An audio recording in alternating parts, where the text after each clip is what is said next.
नमस्कार। मैं सुनीता कथा मंथन में आप सबका स्वागत करती हूँ। कथा मंथन में आज सुनिए चल खुसरो घर आपने, शिवानी जी का लघु उपन्यास का द्वितीय अध्याय। इसके पहले अध्याय का लिंक आपको हमारी प्लेलिस्ट से मिल जाएगा एंड स्क्रीन तथा डिस्क्रिप्शन बॉक्स में आप उसका लिंक देख सकते हैं। तो शुरू करते हैं। इसके साथ ही साथ डिस्क्रिप्शन बॉक्स में आपको शिवानी जी की अन्य कहानी और उपन्यास का लिंक भी मिल जाएगा। आप वहां जाकर शिवानी जी की अन्य कहानियां सुन सकते हैं। तो द्वितीय अध्याय चल खुसरो घर आपने, लेखिका शिवानी। एक क्षण को चुप हो गए राजा राजकमल सिंह का गौर मुखमंडल मध्यम रोशनी के प्रकाश में कैसा तो विवर्ण लग रहा था। कैसा अद्भुत व्यक्तित्व था इस व्यक्ति का। कुमुद को लगा वह फिल्मी सेट पर कुशल अभिनय कर रहे किसी अनुभवी अभिनेता की शूटिंग देख रही है। कुर्ते की बाहों की कलफ में सीधी महीन चुन्नट, होठों पर पान की लालिमा और बीच बीच में दीर्घ श्वास के साथ प्रखर पूरे कमरे में महक रही जर्दे की सुवास। एक दिन फिर स्कूल से फोन आया। स्कूल के नए बने स्विमिंग पूल में आपका बच्चा डूब गया। कैसी विचित्र लीला थी भगवान की। 1 साल पहले मैंने ही उस कालकूप के निर्माण के लिए सबसे अधिक डोनेशन दिया था। तब मैं क्या जानता था कि विधाता स्वयं मेरे हाथों मेरे बच्चे की चिता चुनवा रहा है। क्या कहूँगा मालती से? क्या अब वह जीवन भर मुझे क्षमा कर पाएगी? फिर बड़े छलबल से उसे समझाया। विक्रम की तबीयत अचानक खराब हो गई है, मैं उसे लेने नैनीताल जा रहा हूँ। वह जिद करने लगी कि वह भी मेरे साथ चलेगी। मैंने कहा मालती, मैं उसे यहीं तो ला रहा हूँ। मान गई बेचारी। वह क्या जानती थी कि मैं उसके बेटे को किस रूप में ला रहा हूँ। एक बार जी में आया उसे वहीं छोड़ाऊं जहां मैंने उसे उसकी माँ से छीन कर भेजा था। पर मैं वचन दे चुका था कि मैं उसे घर लाऊंगा। मालती ने उसे देखा, न रोई न चीखी। बस एक बार डरते डरते उसके ठंडे ललाट को छुआ, फिर उठकर चुपचाप भीतर चली गई। उसी दिन से वह एक बार फिर अपनी उसी मनहूस चुप्पी में डूब गई। मुझे लगा मुझे शायद वह पुत्र की अकाल मृत्यु के कारण क्षमा नहीं कर पाई। शायद किसी सहृदय नारी का साहचर्य उसकी वह चुप्पी तोड़ दे। एक बात और भी है, इन बड़े बड़े कमरों में इतने वर्षों से हम दोनों एक दूसरे को देखते देखते बुरी तरह उबने लगे हैं। वह मायके भी जाना नहीं चाहती है। कहीं बाहर घूमने का प्रस्ताव रखता हूँ तो उग्र होने लगती है। इसी से यह विज्ञापन दिया था। एक बार कुमुद की जीवा पर एक अविवेकी प्रश्न भी उभर आया। उससे पहले जिस सहचरी की नियुक्ति हुई थी, उस सहृदया ने किसके दुख से गले में फांसी का फंदा डाला था? गृह स्वामी के या स्वामिनी के? आप अब सब सुन ही चुकी हैं। मालती से मिलकर स्वयं अंतिम निर्णय लेने की पूरी स्वतंत्रता आपकी है। यदि आपको कोई आपत्ति हो तो मैं कल ही आपके वापस जाने की पूरी व्यवस्था कर दूंगा। और यही नहीं, इस बार उस दीर्घकाय गौरवर्ण सौम्य व्यक्ति का पूरा चेहरा एक उदार सहज सिमित से उद्भासित हो उठा। आपने जिस नौकरी से त्यागपत्र की बात कही है, I will see that you get your old job. मुख्यमंत्री मेरे आत्मीय ही नहीं, अभी मित्र भी हैं। आइए अब मालती से आपको मिला दूं। कुमुद खड़ी हुई और सहसा उस दीर्घदेही व्यक्ति की छाया में सिमट सिकुड़ कर रह गई। सचमुच ही उसके पार्श्व में चल रही कुमुद हास्यास्पद रूप से छोटी लग रही थी।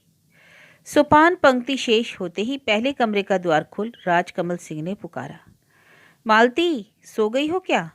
एकाएक पुकारने वाले का स्वर लोरी किसी थपकी बन एक बार फिर कमरे की अस्वाभाविक निस्तब्धता को भंग कर गया। मालती! सिर से पैर तक चादर उड़े सोई मालती न हिली न डुली। अपदस्थ होकर कुमुद द्वार पर खड़ी ही रह गई। उसकी समझ में नहीं आ रहा था कि भीतर जाए या बाहर ही स्वामिनी के जागने की प्रतीक्षा करे। आइए ना, आप बाहर क्यों खड़ी हैं? राजकमल सिंह ने पर्दा उठाकर उसे बुलाया तो वह चुपचाप आकर पायताने के पास खड़ी हो गई। राजकमल सिंह एक बार फिर सुप्ता पत्नी को जगाने उसकी अलस अचल देह पर ऐसे अधिकार से झुक गया जैसे पास ही खड़ी कुमुद की उपस्थिति का भी उसे भान न रह गया हो। कुमुद का चेहरा आरक्त हो उठा। मालती, मालती!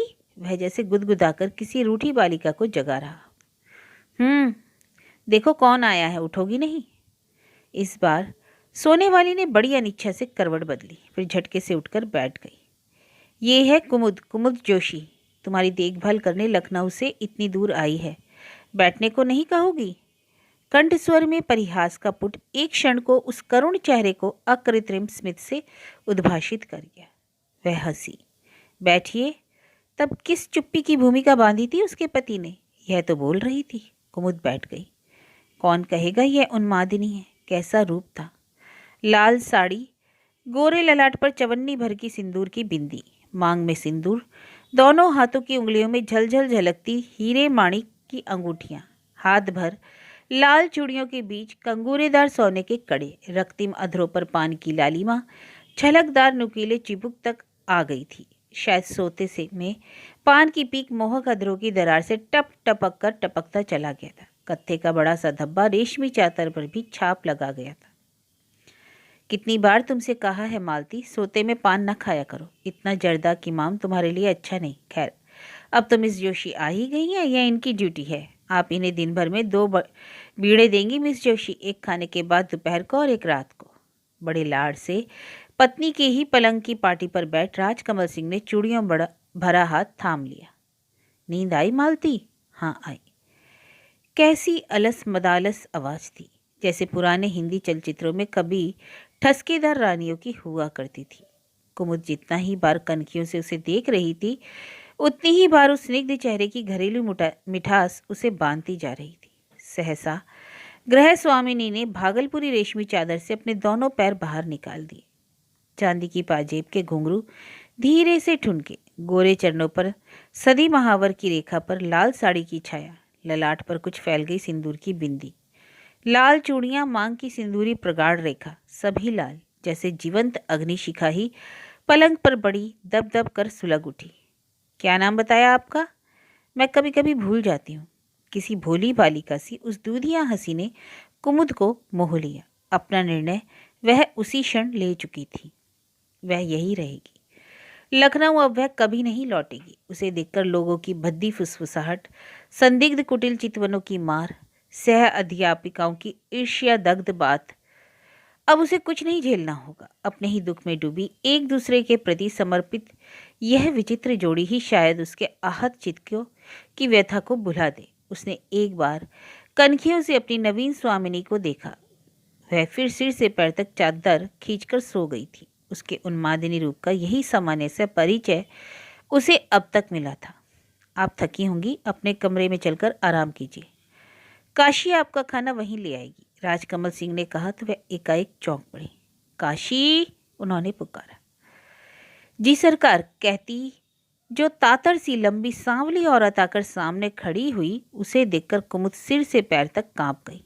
उसका मर्दाना डील डॉल, सपाट छाती, सियाह रंग और गले में पड़ी असंख्य पोत की मालाएं और कठोर मुखमुद्रा देख उसे बचपन में देखी पहाड़ी रामलीला की ताड़का का स्मरण हुआ है। हाथ में कुछ ना होने पर भी उसे लग रहा था जैसे नंगी शमशीर लपलपा रही हो। इन्हें इनके कमरे में ले जाओ, राजकमल सिंह ने कहा तो उसे लगा वह किसी जल्लाद को आदेश दे रहे हैं, इसे फांसी के तख्ते पर चढ़ा कर आओ। काशी का काला ऊंचा लहंगा, स्कर्ट किसी ऊंचाई में घुटने से कुछ ही नीचे तक पहुंच रहा था। कई रंगीन लाल नीले टुकड़ों को जोड़कर बनाई गई उसकी बंजारिन किसी चोली पर चिपकाए गए कांच चमचम चमक रहे थे। बड़ी लापरवाही से ओढ़ी चुनरी को उसने दक्षिण अंग वस्त्र की भांति दोनों कंधों पर डाल बिना सिर ढांपे गर्दन पर फेटा सा मार लिया था। पैरों में चांदी के बुंदेलखंडी पैंजना चलने में खटर खटर जैसे बज रहे थे, जैसे किसी खूंखार कैदी के पैरों में पड़ी बेड़ियां। बिना उससे एक शब्द बोले काशी उसे उसके कमरे तक पहुंचा गई। जाने से पहले बड़ी अवज्ञापूर्ण दृष्टि से उसने कुमुद की ओर देखा, जैसे पूछ रही हो कुछ कहना तो नहीं है। उस दृष्टि में ना तो उस नवीन अतिथि की आगमनी का उल्लास था, ना कौतूहल था और ना ही तीव्र आक्रोश और विद्रूप। सुनो, कुमुद ने ही उसे रोक कर कहा, तुम मेरे लिए खाना मत लाना, मुझे भूख नहीं है। काशी पर इस आदेश का कोई प्रभाव ना पड़ा। ना उसने खाने का आग्रह किया और ना ही यह पूछा कि वह कुछ और लेंगी, और लंबी लंबी डगे भरती वह हवेली के असंख्य कोष्ठ प्रकोष्ठों में खो गई। द्वार पर चिटकनी चढ़ा कुमुद ने साड़ी तह कर धरी और चुपचाप पलंग पर लेट गई। पहली बार उस नवीन परिवेश की चुभन उसे सहस्र सुइयों सी बींधने लगी। इधर उधर करवटें बदलने पर भी नींद नहीं आई। तब वह खिड़की खोलकर खड़ी हो गई। रजनीगंधा और खिले गुलाबों की मिश्रित मधुर सुगंध खिड़की खोलते ही पूरे कमरे में धस आई। हवेली निस्तब्ध थी। इधर उधर के सब कमरों की बत्तियां बुझ गई थी। मध्य रात्रि का सन्नाटा चीरती एक टिट्टी विलाप करती इस निस्तब्धता को भंग कर गई। फिर वही सन्नाटा छा गया। आज सोमवार था और पिछले ही सोमवार को तो उसके गृह में वह नाटक खेला गया था। मत मार दीदी, मत मार, मत मार, मैं तेरे पांव पड़ती हूँ। आज से मैं कभी नहीं जाऊंगी वहां, कभी नहीं। पर साक्षात उग्र चंडिका बनी कुमुद ने उसे लकड़ी से मारते मारते बेदम कर दिया। पूरे कमरे में उसकी चूड़ियां टूटकर बिखर गईं। अम्मा बीच में न आ जाती तो शायद उस दिन उसे जान ही मार डालती। जब मारते मारते स्वयं उसकी दोनों कलाइयां 2 दिन तक दुखती रही थी, तब मार खाने वाली की दुरावस्था कैसी हुई होगी। हाय राम, क्या कर दिया तूने कुमुद? लड़की का चेहरा ही बिगाड़ कर रख दिया। अम्मा ने सिसकियां रोकने को मुंह में आंचल रख लिया था। ललाट के घाव से बहते रक्त की प्रगाढ़ धारा ने सचमुच ही चेहरे को विकृत कर दिया था। किंतु एक क्षण को भी उसे अपनी उस छोटी बहन के ललाट के घाव और शक्त विशक्त देह को देख पश्चाताप नहीं हुआ। तीसरे दिन अम्मा रात की गाड़ी से अड़ोस पड़ोस की नज़र बचा स्वयं उसे बड़े मामा के पास पहुंचाने पहाड़ चली गई थी। लालू भी बहन की दुर्दशा देख सहम कर कमरे में 2 दिन तक बाहर ही नहीं निकला। लंबी ऑयल और निम्नमुखी मूछों वाले उसके कई मित्र उसे बुलाने आए तो कुमुद ने कठोर स्वर में उनसे कह दिया, लालू नहीं है, पहाड़ गया है। उन छोकरों को देख उसकी हाड़ मज्जा जल जाती थी। कैसे वह उसकी फीस जुटाती थी और कॉलेज गई तो पता लगा 2 महीने से फीस भी नहीं जमा की गई। पिछली परीक्षा में केवल एक ही विषय में वह पास हुआ था। जब वह उससे रिजल्ट कार्ड की बात पूछती तो वह कहता, दीदी इस बार रिजल्ट कार्ड किसी को नहीं मिला। कैसे बाबूजी ने उसे पेट काट कर अंग्रेजी स्कूल में पढ़ाया था। उसकी यूनिफॉर्म, उसकी महंगी किताबें, जूते, मोजे, रुमाल, टाई सब को जुटाने में बेचारे बाबूजी को अपने दरिद्र परिवार का शोषण करना पड़ता था। पर जब लालू उसके मित्रों से या स्वयं उनसे धड़ल्ले से अंग्रेजी में बहस करता तब उनका सीना गर्व से तन जाता। वही अंग्रेजी स्कूल की शिक्षा और मित्रों का अस्वाभाविक परिवेश उसे ले डूबा। स्कूल के मित्रों में से अधिकांश संभ्रांत समृद्ध परिवारों के कुलदीपक थे या फिर इंजन ड्राइवर या अनाथ मिशन के दत्तक पुत्र थे। लालू आरंभ से ही अम्मा का लाडला था। उन्हीं के लाड़ दुलार ने उसे बिगाड़ा भी था। एक बार उसने गिटार लेने की जिद की तो अम्मा अपने कान की तरकी बेचकर उसके लिए गिटार खरीद लाई। बाबूजी को जब पता चला तब घर में महाभारत मच गया था। ठीक है, बनाओ बनाओ साले को, भाड़ मिरासी, हमारा क्या है। छिपकर वह पिछवाड़े के रास्ते से सांप सा रेंगता हजरतगंज के किसी गिटार स्कूल में गिटार सीखने जाता है और अम्मा ही उसकी फीस भरती है। यह सब दोनों बहनें जानती थी, फिर भी दोनों ने कभी बाबूजी से उसकी चुगली नहीं खाई। बाबूजी की मृत्यु के तीसरे ही महीने से भाई की गतिविधियां देख कुमुद का माथा ठनक गया। उसके कपड़े वही धोती थी। इधर एक विचित्र कड़ी दुर्गंध उन कपड़ों से आने लगी। तब क्या अभागा गांजा चरस भी पीने लगा था। दीदी, एक दिन उमा ने फुसफुसाकर उससे कहा, लालू को मैंने आज कहाँ देखा जानती हो? रोवर्स के पास। क्या कह रही है रे? उसने आश्चर्य से पूछा। वही तो, लखनऊ के चरसी छोकरों का अड्डा है, वहीं सिगरेट में चरस रख कर पीते हैं। और तू क्या करने गई थी वहाँ?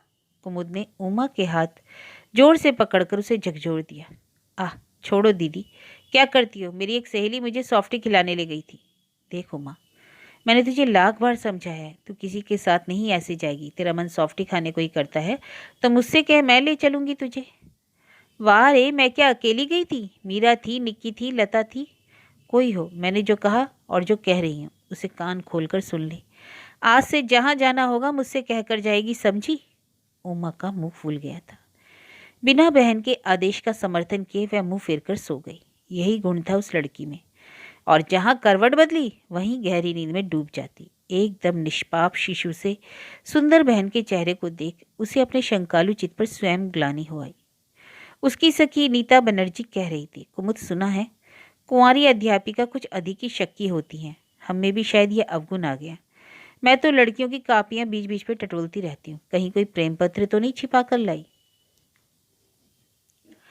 किंतु उसकी शंका क्या निर्मूल थी।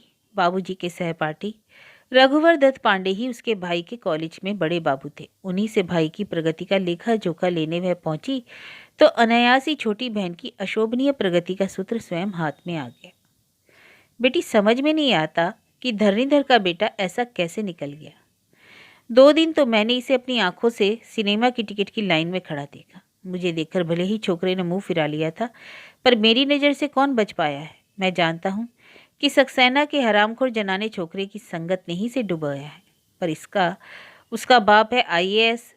एक ना एक दिन अपने इस निकम्मे छोकरे को भी अपने ओहदे के बल पर किसी नौकरी पर टिका देगा, पर यह क्या खाकर उसकी बराबरी करेगा। गांजे का तमिया लगाता है, चरस यह पीता है। क्या तुमने और तुम्हारी माँ ने इसे छुट्टे सांड सा ही छोड़ दिया? कभी यह नहीं पूछा कि इतनी रात को कहाँ से आता है? क्योंकि मैंने इसे कई बार रात 9 बजे निषादगंज में मनहूस छोकरों के साथ देखा है। पूछा क्यों नहीं काका, पर बेहद ढीठ हो गया है, हमें कुछ समझता ही नहीं। एक बात और कहूँगा कुमुद। एक क्षण को रघु काका गंभीर हो गए, जैसे सोच रहे हों कि जिस अप्रिय सत्य का प्रसंग छेड़ने वह जा रहे थे उसे अभी कहना उचित होगा या नहीं। क्या यह लड़की, जो अमानवीय साहस से पिता की मृत्यु के पश्चात एक प्रकार से अकेली ही परिवार को ठेल रही थी, यह 2 धक्के एक साथ सह पाएगी? कहीं बेचारी टूट तो ना पड़ेगी? क्या काका, आप चुप क्यों हो गए? कुछ और किया है क्या लालू ने? उसने अधैर्य से पूछा। नहीं, लालू ने तो कुछ नहीं किया, पर कुमुद, तुम्हें अपनी छोटी बहन की गतिविधि पर भी ध्यान देना चाहिए। तुम दिन भर नौकरी करती हो, सुना है, लौटकर फिर ट्यूशन करने चली जाती हो। उमा कहाँ से दिन डूबे लौटती है, यह खबर रखती हो? हाँ, वह तो म्यूजिक क्लास जाती है काका। बड़ी जिद करके करने लगी कि नाच सीखेगी, तो मैंने कहा ठीक है चली जाए। लौटते लौटते देर हो जाती है। वह बस में आती है?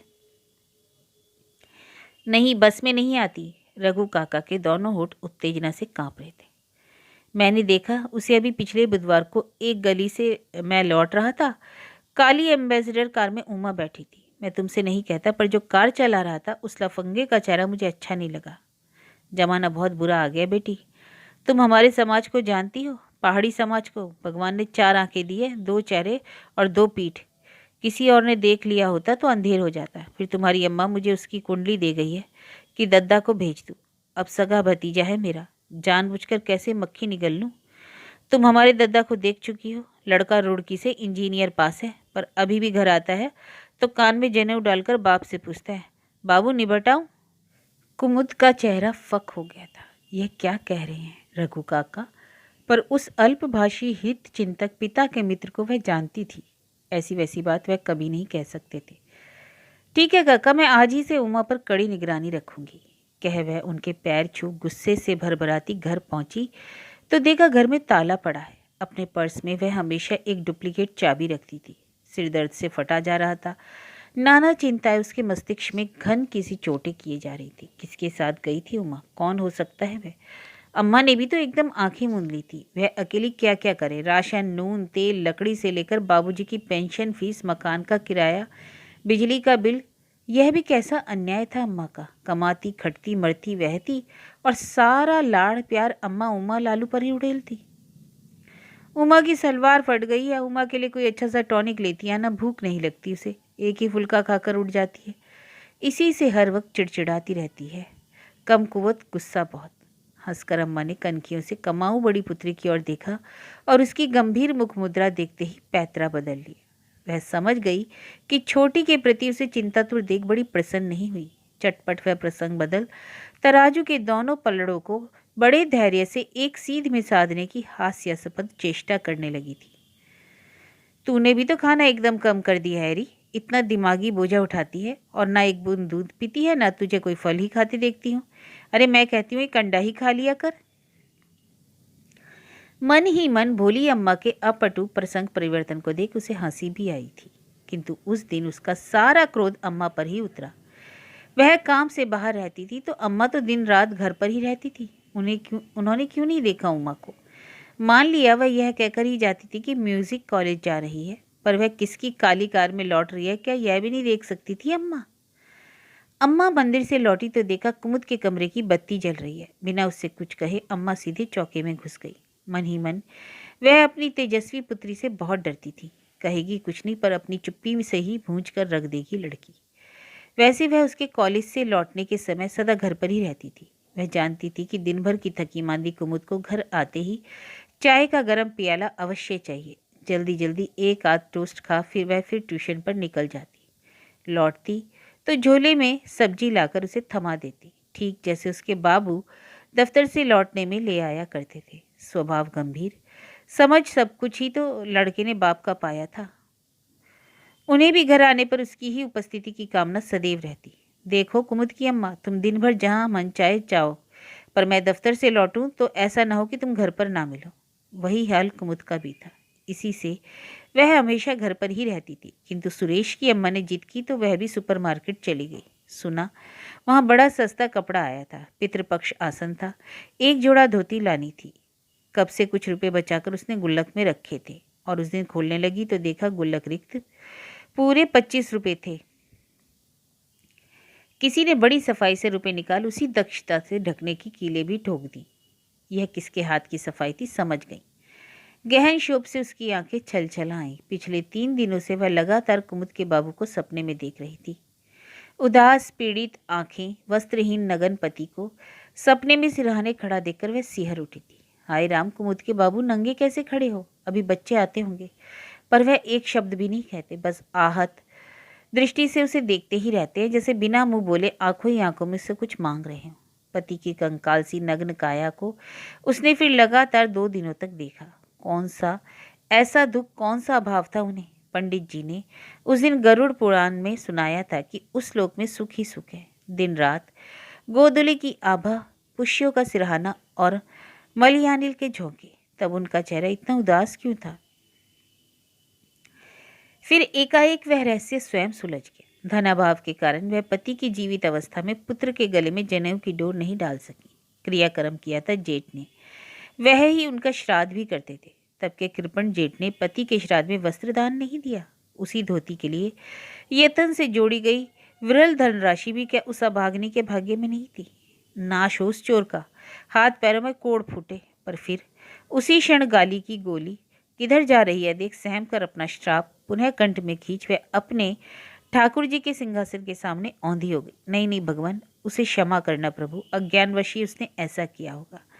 बड़े बड़े आदमियों के लड़कों में उठता बैठता है, उसका भी तो मन करता होगा बुरा भला खाने को। उसे क्षमा कर देना भगवान, बच्चा है बेचारा। वही धोती जोड़ा खरीदने फिर उसे सुरेश की अम्मा से 25 रुपये उधार लेने पड़े थे। आड़े वक्त उसकी वही रिश्ते की देवरानी काम आती थी। कुमुद को सब समझाकर कहेगी तो उसका गुस्सा स्वयं ही उतर जाएगा। चौके में चाय बनाकर वह कुमुद के कमरे में गई तो देखा बत्ती बुझाकर कुमुद पलंग पर औंधी पड़ी थी। वह कप लेकर चुपचाप उसके सिरहाने खड़ी रही। ऐसे अंधेरे कमरे में तो वह कभी नहीं लेटती। क्या बहुत नाराज हो गई उससे? कुमुद, ले बेटा चाय पी ले, तबीयत ठीक नहीं है क्या? अम्मा का वात्सल्य विगलित कंठ स्वर सुनते ही कुमुद की आंखें छलछला उठी। यहीं रख दो अम्मा, सिर में बहुत दर्द है। तकिए में ही मुंह धसाए वे वैसी ही पड़ी रही। पुत्री की दुबली देह देख गोदी का जी ना जाने कैसा हो गया। कैसी सुंदर थी उसकी बेटी, छूने से मैली होती थी, और इधर नित्य ही भाग दौड़ करने से चेहरे पर स्याही फूंक कर रख दी।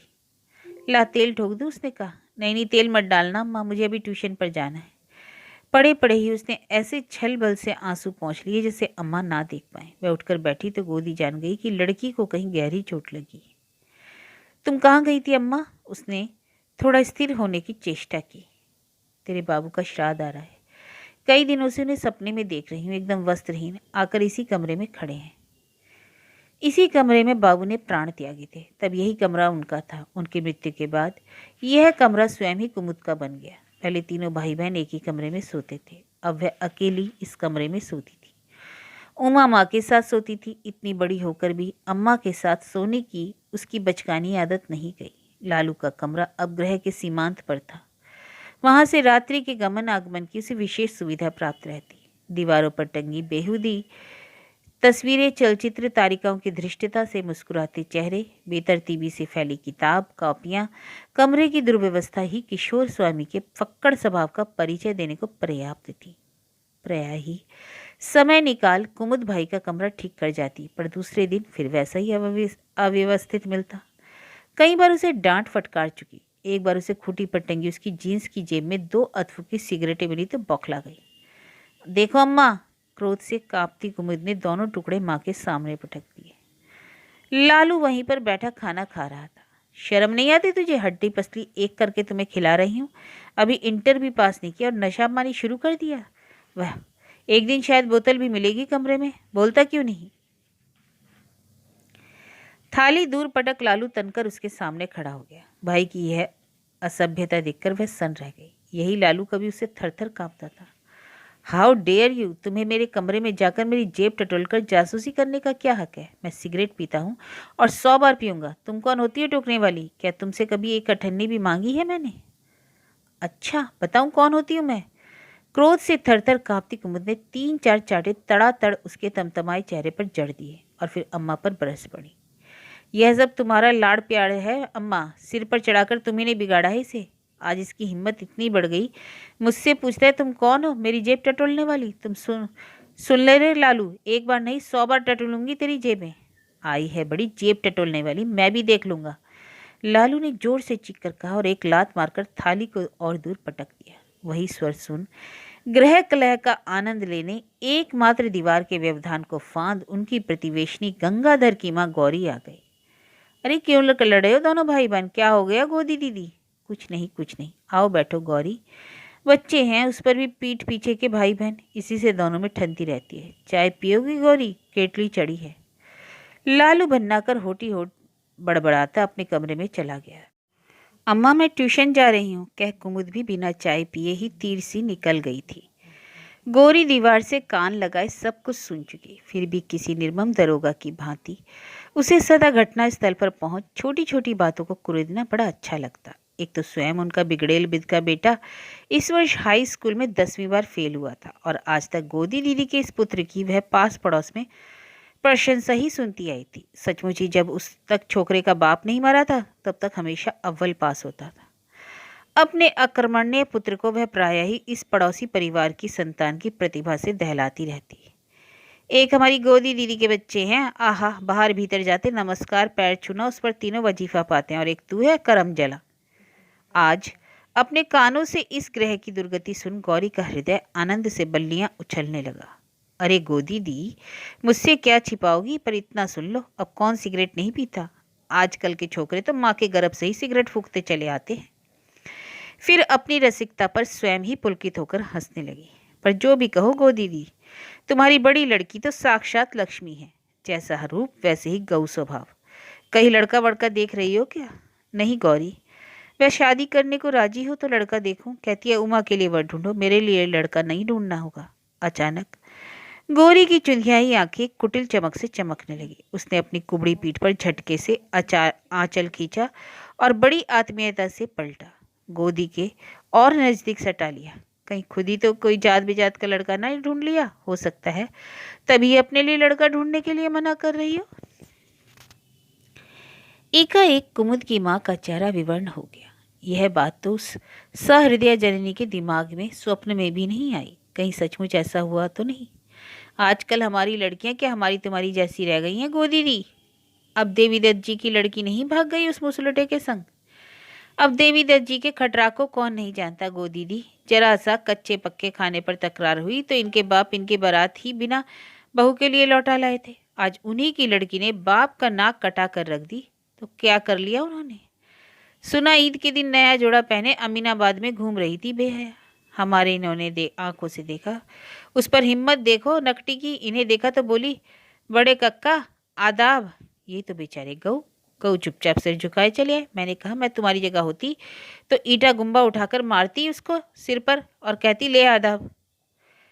कुमुद अपने कमरे में बैठी सब सुन रही थी। मनी मन में क्रोध से बलबला रही थी। उमा होती तो अब तक गौरी चाची को खूब जली कड़ी सुनाती।